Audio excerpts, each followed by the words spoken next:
The crystal chandeliers of the Whitmore Grand Hotel lobby blazed with afternoon light, casting geometric shadows across marble floors, polished to a mirror shine. Constance Whitmore walked through the space she had designed herself, but today her steps were not her own.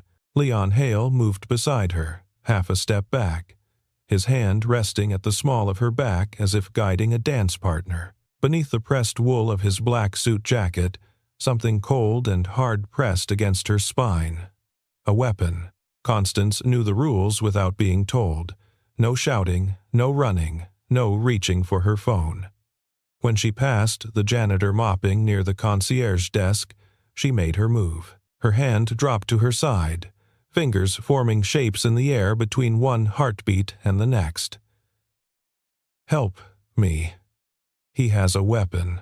The janitor's mop stopped mid-stroke, water pooling at his feet. But he did not look up. Silas Henry had learned long ago that invisible people see everything. For 3 years, he had worked the day shift at the Whitmore Grand, pushing his cleaning cart through lobbies and hallways, scrubbing floors that guests crossed without a glance downward. Every surface told him something. The scuff mark near the elevator meant someone had stumbled, probably drunk. The coffee stain by the business center indicated a meeting that had gone poorly. In a world that looked through him, excellence was his only voice. But the real reason Silas noticed everything was Matilda. His daughter was 7 years old, with dark curls that never stayed in their braids and a smile that could light up a room she could not hear. Born deaf, Matilda had taught Silas a different way of seeing the world. When your child cannot hear you call her name, you learn to watch reflections in windows and shadows on walls. Every morning before his shift, Silas dropped Matilda at the special education program 3 blocks from the hotel. They had their own language, a combination of American Sign Language and private gestures families develop over years. A tap on the wrist meant pay attention. A tug on the earlobe meant I love you. A hand over the heart meant you are safe. Other parents sometimes offered pity Silas had never requested. Some made comments about teaching a child with hands instead of words. Silas stopped trying to educate them. Matilda did not need their understanding. She needed a father who showed up, who learned her language, who made the world safe. The morning had started with an unusual request. Silas received his daily assignment from the facilities manager, but today the instructions carried extra weight. The VIP wing needed to be absolutely spotless, and all maintenance staff were told to work quickly and quietly. Do not make eye contact. Do not ask questions. Do not linger. Silas had seen Audrey Finn, the head of security, pacing the lobby more than usual, her hand constantly adjusting the earpiece that connected her to the security network. Bridget Louisa, the senior receptionist whose smile could diffuse angry guests and charm difficult vendors, had pulled Silas aside near the elevators. "We have a special situation today," she said quietly, her eyes flicking toward the executive offices. "Just keep your head down and make sure nothing goes wrong." Constance Whitmore had built an empire on the principle that luxury meant control. The Whitmore Grand was the flagship of a hotel chain that stretched across 12 cities. She had inherited wealth but earned respect, transforming outdated properties into destinations. She understood markets, read quarterly reports like novels, and could spot a failing investment 3 years before collapse. But today, for the first time in her career, Constance was not in control. Leon Hale had approached her that morning in the parking garage, emerging from behind a concrete pillar. He wore an expensive suit, spoke in measured tones, and held a weapon with casual confidence. "We are going to walk into your hotel together," he explained calmly. "You are going to smile at your employees. If you signal security or reach for your phone, people will die." The weapon pressed against her back was a constant reminder. Leon guided her through the lobby, choosing routes with fewer cameras, positioning himself so observers would see a businesswoman and her associate, nothing more. His objective was devastating. In his briefcase was a contract with forged board signatures. If Constance signed, she would transfer controlling interest to a shell corporation. The contract included clauses that would activate immediately, stripping her authority and making her termination inevitable. Leon chose the hotel because here, surrounded by employees and legacy, Constance would maintain appearances.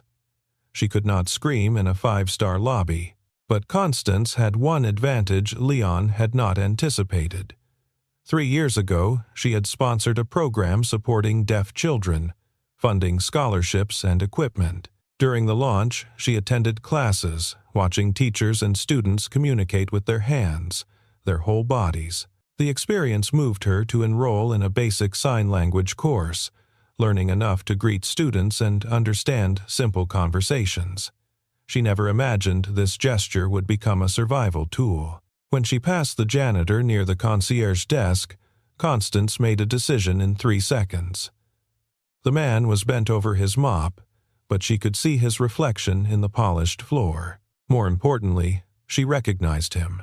He always arrived early, brought his daughter to the special school near the hotel, sometimes sat in the break room practicing hand shapes from a sign language manual. If anyone could read her silent cry, it would be him. Her fingers moved with practiced precision. Help me. Gun. Forced contract. Do not look up.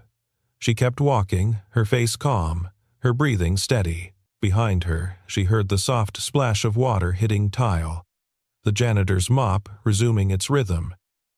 But slower now, more deliberate. Silas felt his heart hammering as he watched the reflection in the marble floor. The CEO had just signed to him. Help me, he has a weapon. His first instinct was to look up, but her final sign was clear. Do not look up. Silas kept mopping, kept breathing. If he shouted for security, Leon might panic and fire. If he ran for help, Constance would be alone with an armed man. If he did nothing, he would carry that weight forever. He had 90 seconds to decide. Silas thought of Matilda, waiting for him after school. He thought of the promise to her dying mother. Keep our daughter safe, come home every night. But he also thought of the promise to himself. Never stand by while someone suffers because intervention feels too dangerous.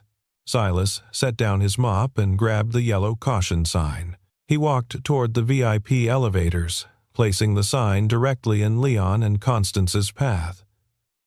Wet floor. Slippery surface. A small delay, maybe 30 seconds, but enough to reach the supply closet phone without being seen. Leon noticed the caution sign and frowned. He guided Constance toward the secondary hallway, his grip on her arm tightening just slightly.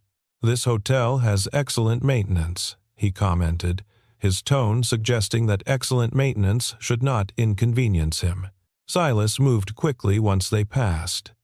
He reached the supply closet and grabbed the phone, dialing the 3-digit extension for security.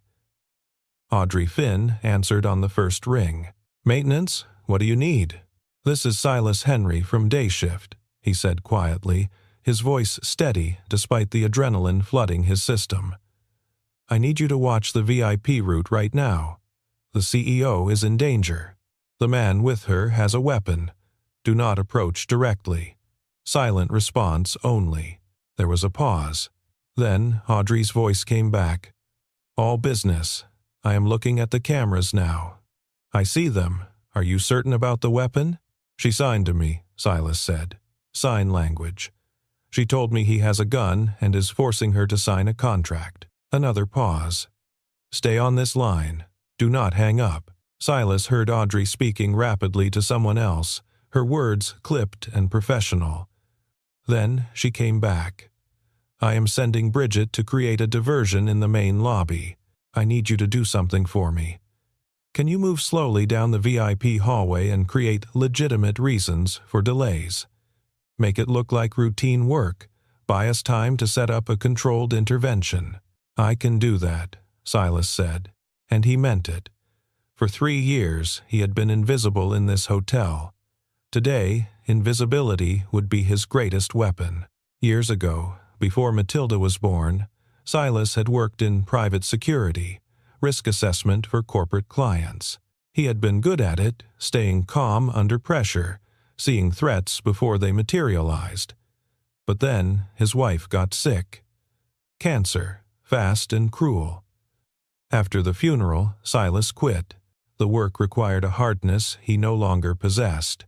He needed a job that let him be home for Matilda, that did not demand he risk lives. So he became invisible. A janitor, a man who cleaned floors and went home every single night. But the training never left. He still noticed when someone walked with their hand in their pocket at an unnatural angle. He still read exits and sight lines, calculated response times, saw the architecture of violence in movement. That training kept him calm now. Leon was not an amateur. Any confrontation would turn deadly fast. The only path forward was to erode Leon's control slowly, let security respond without triggering a massacre. Silas grabbed his cart and wheeled it down the VIP hallway. He moved at his normal pace, neither hurried nor slow, a janitor doing his job. When he reached the elevator bank, he pressed the service button and then, as if noticing a problem, made a small adjustment to the panel. He did not disable the elevator, but he did activate the maintenance mode, which would require anyone using it to call for assistance first. It was a small thing, barely noticeable, but it would force Leon to choose the service stairs or wait for elevator clearance. Either option meant more time. Leon and Constance reached the elevator bank 90 seconds later. Leon pressed the button and frowned when nothing happened. A small sign on the panel indicated temporary maintenance mode. He turned to Constance. "Is this normal?" Constance kept her face neutral.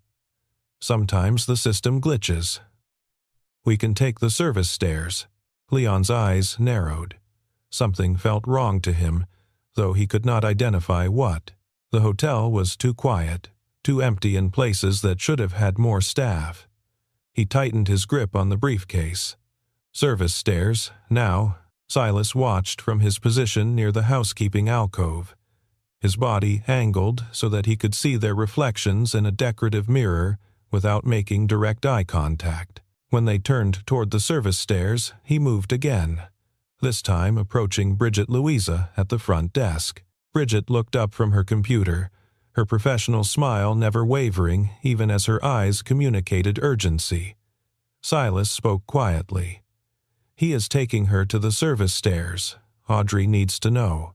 Bridget's fingers flew across her keyboard, sending a message through the internal security network. Then she stood, smoothed her jacket, and walked toward the main entrance, where a group of guests had just arrived. Her voice carried across the lobby, warm and welcoming, directing staff to assist with luggage, asking about restaurant reservations, creating a buffer of normalcy that would make Leon think the hotel was functioning as usual. But in the security office, 3 floors below, Audrey Finn was coordinating a response that had nothing to do with normalcy. She pulled up camera feeds from the service stairs, the VIP meeting rooms, and the executive offices. She contacted Ronnie George, the hotel's technology specialist, and asked him to begin logging every camera angle, every timestamp, every piece of evidence that would later prove what was happening. Then she made the hardest call of her career. She contacted the police but told them to stage 3 blocks away. Silent approach, no sirens, no lights. If Leon heard sirens, he would start shooting. Leon pushed open the service stairwell door and gestured for Constance to enter first. The stairwell was concrete and utilitarian, a stark contrast to the marble and crystal of the guest areas. As they climbed, Leon spoke for the first time in several minutes. "I had hoped we could do this in a civilized manner. Walk into a nice office, sign some papers, part as business associates. But your hotel seems determined to create complications." Constance kept climbing, her heels clicking against concrete.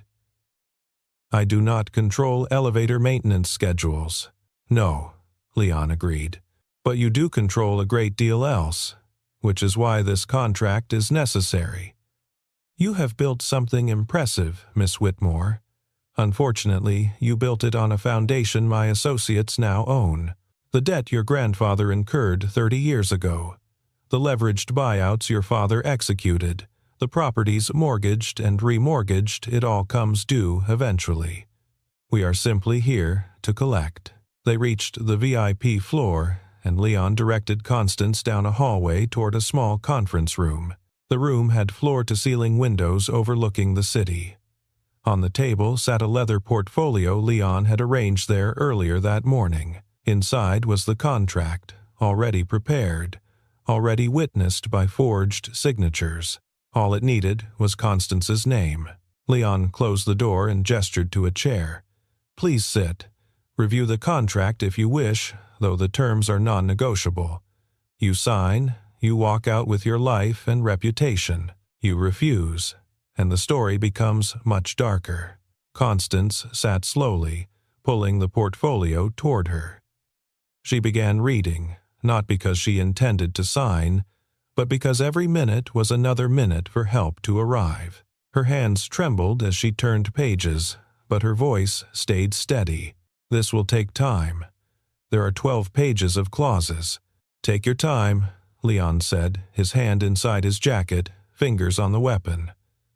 But not too much time. Outside in the hallway, Silas moved with careful precision. He had watched Leon and Constance enter the conference room, had seen the door close, had noted the way Leon positioned himself between Constance and the exit. Silas could not enter the room without triggering violence, but he could control what happened outside it. He used his cleaning cart to partially block the hallway, creating a barrier that would slow anyone trying to leave quickly. Then he knelt beside an electrical outlet and removed the cover plate, as if checking for a wiring problem. To anyone watching the security cameras, he was a maintenance worker, doing routine tasks.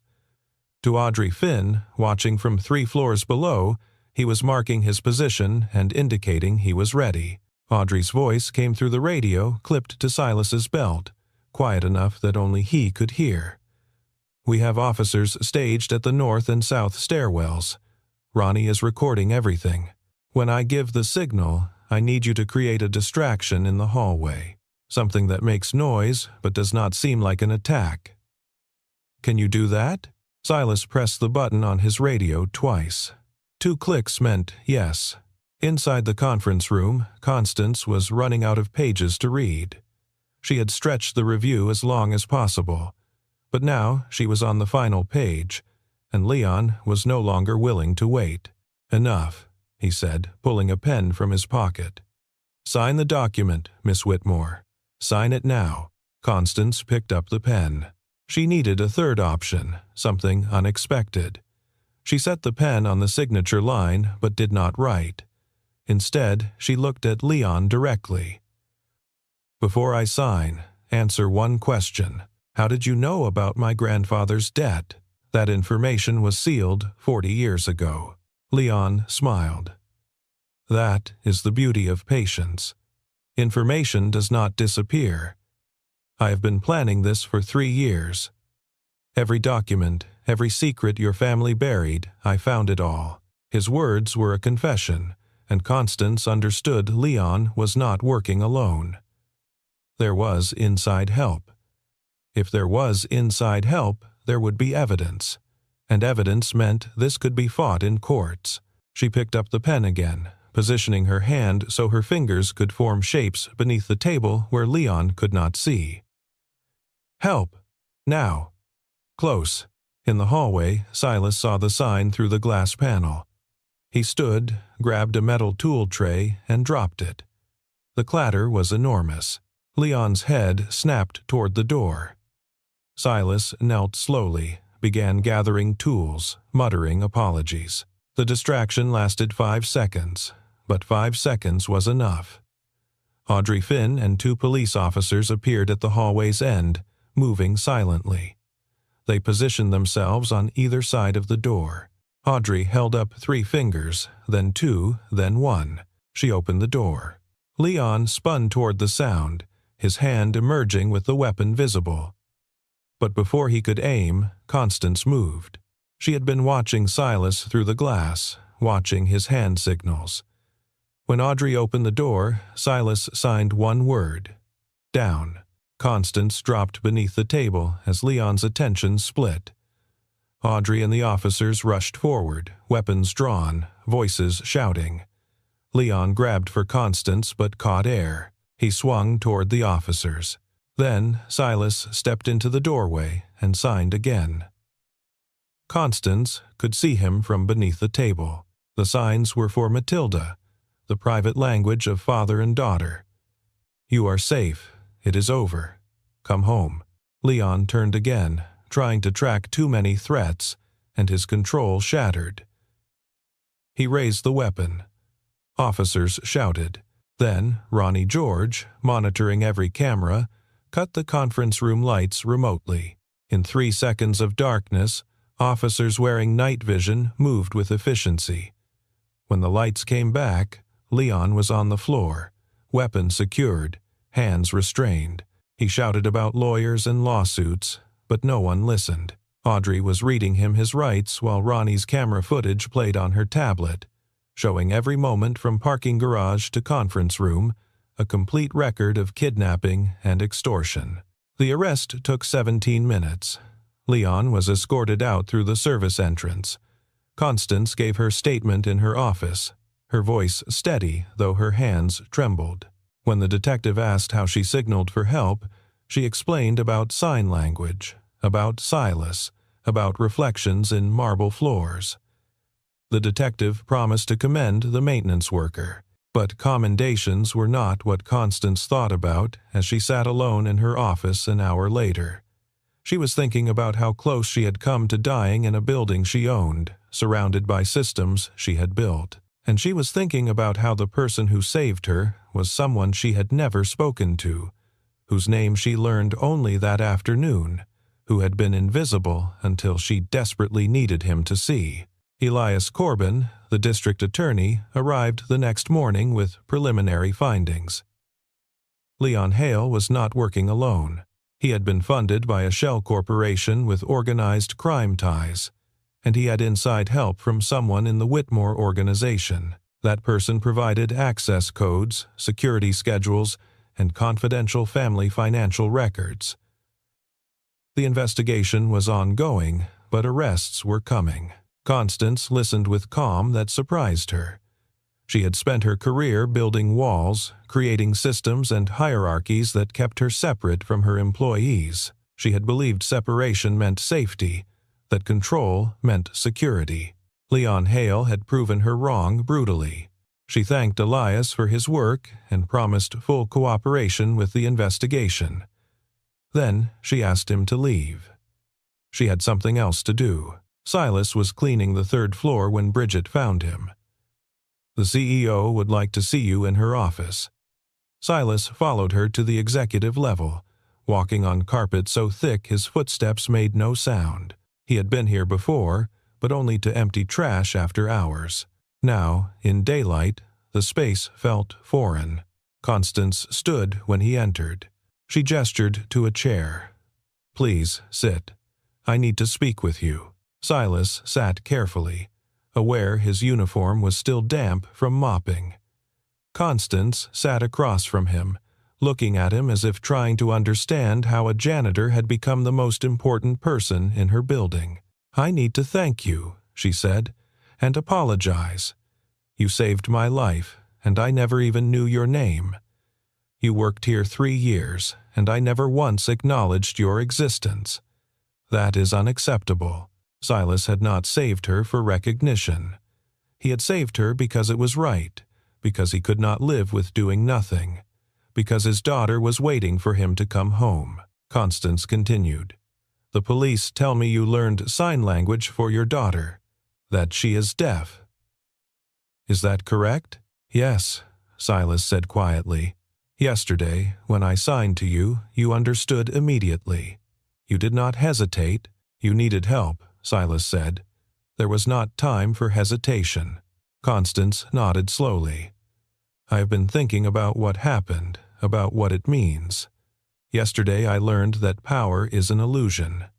The person with the most control was not the CEO or the man with the weapon. It was the janitor who nobody noticed, who saw what others missed, who acted when action mattered. She walked to the window. I am going to make changes to this organization. Better security, better support for frontline employees. But more than that, I want to create a fund to support families with children who have disabilities, scholarships, therapy, equipment. I would like to name it in honor of your daughter.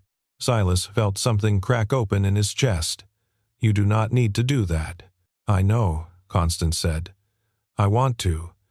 Because you learned her language, you were able to help someone who desperately needed it. That deserves to be honored. She returned to her desk. I also want to offer you a different position, Director of Employee Safety and Wellness.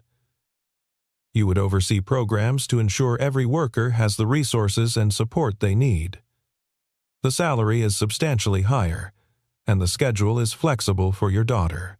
Silas stared. I am a janitor. I do not have a college degree. You have something better, Constance said. The ability to see invisible people. The courage to act when others freeze.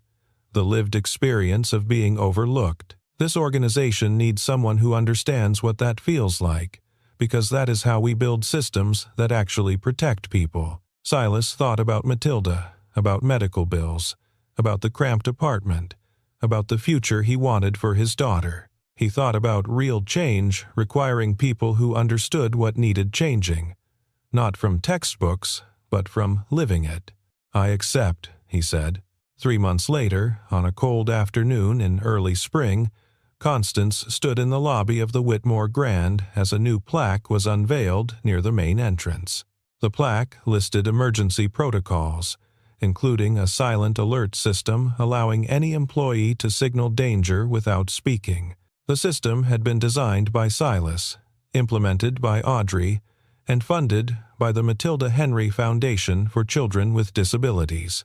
Matilda was there, holding her father's hand, watching with curious eyes as people gathered. She did not fully understand what was happening, but she understood her father was being honored, and that made her smile with fierce pride. Constance approached them and signed carefully. Your father is a hero. Matilda's eyes widened. She looked at Silas, who nodded. Then Matilda signed back. I know, he is my dad. Later, after the ceremony ended, Constance found herself alone with Silas near the concierge desk where everything had begun. The marble floor still gleamed, still reflected everything. But now, when Constance looked down, she saw not just her reflection, but Silas standing beside her, equal and necessary. I never thanked you properly, she said. Silas shook his head. You thanked me with action. The fund, the job, the safety protocols, those things will help people long after I am gone. Still, Constance said, and then she signed instead of speaking. Thank you. You saved my life. You changed everything. Silas signed back. You gave me a chance to matter. That gift goes both ways. Matilda ran across the lobby and grabbed her father's hand, pulling him toward the exit. Silas waved to Constance and let himself be led away, his daughter's laughter a sound he could not hear but could feel in her bouncing steps. Constance watched them go, and for the first time in years she felt hope, not calculated hope of quarterly earnings, but raw hope that came from knowing you had been wrong about everything and choosing to be right going forward. She returned to her office and sat at her desk, looking over the city. Somewhere in that city, Leon Hale sat in a jail cell awaiting trial.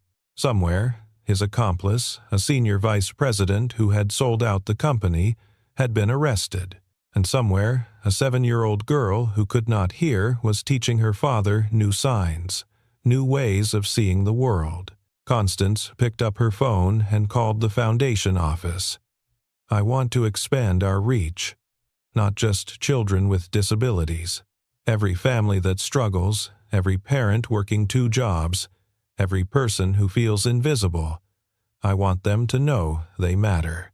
Find me the programs that do that work." The director promised to compile a list. Constance ended the call and walked to the window, watching the sun set over buildings where millions lived invisible lives. For so long, she had believed success meant rising above them. Now she understood it meant reaching down, pulling others up, building systems that recognized everyone's humanity. She thought about Silas, mopping floors in a building she owned, seeing danger in a reflection.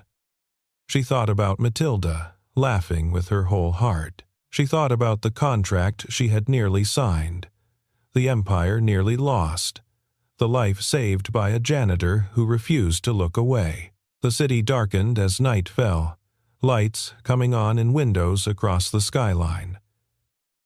Constance pressed her hand against the glass and made a promise. She would not forget.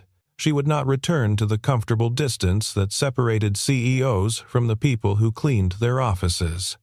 She would not let the fear fade and the lessons disappear. She had been given a second chance, pulled back from darkness by hands that signed instead of shouted, by courage that required no audience, by a father's love teaching him to see what others missed. That chance came with responsibility, to honor it, to learn from it, to become the kind of leader who understood that real power was not control over others, but creating conditions where everyone could thrive. Constance turned from the window and sat at her computer. She had work to do, systems to build, policies to write, futures to shape. But for the first time in her career, the work felt less like conquest and more like service, less like climbing and more like building, less like proving worth and more like recognizing everyone else's. In the lobby far below, the night shift janitor began his rounds. He walked the same hallways Silas had walked, pushed the same cart, mopped the same floors. But now when he worked knowing his labor was seen, his presence acknowledged, his humanity recognized. The marble gleamed beneath his mop, reflecting his image back to him, and he smiled at what he saw. A person who mattered, a worker with dignity, a human being whose value was not measured by title or paycheck, but by the simple truth that he showed up, did his job, and deserved respect for both. That was the legacy of a terrifying afternoon when a CEO signed for help and a janitor refused to look away. Not just a life saved, but a system changed. Not just a criminal caught, but a foundation built. Not just gratitude expressed, but dignity restored. The hotel lights blazed against the darkness, a beacon of warmth in the cold night. Inside, people worked and rested, lived their invisible lives with quiet knowledge that today someone was watching. Someone cared. Someone understood that every person deserved to be seen. And in a small apartment across the city, Silas Henry sat on the floor with his daughter, teaching her new signs and learning from her the ancient language of love that required no sound. They signed about their day, about the ceremony, about the future. And when Matilda finally drifted to sleep, her hands still moving in dream conversations, Silas covered her with a blanket and sat watching her breathe. He had saved a life. But more than that, he had proven something he had always believed. That kindness was not weakness, that attention to the overlooked was not wasted energy, that learning someone else's language was not a burden but a gift. The city slept around them, millions of hearts beating in the darkness, each carrying its own invisible stories. And in a hotel lobby across town, a plaque on the wall reminded everyone who entered that silence could be a cry for help, and attention could save a life, and the people you do not notice might be the ones who notice everything. That was the lesson. That was the gift.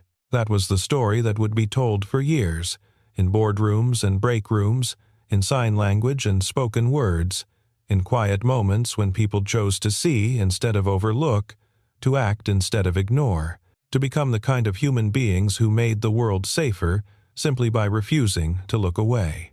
The Whitmore Grand Hotel stood tall against the night sky, its windows glowing with life, its future unfolding one careful, conscious decision at a time.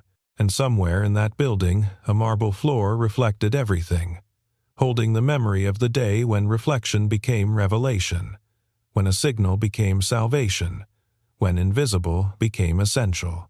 The story ended there, but the legacy continued. In scholarships funded and lives changed, in protocols written and dignity restored, in a 7-year-old girl growing up knowing her father was a hero, in a CEO learning that power meant nothing without humanity, in a city full of invisible people who were finally, blessedly seen.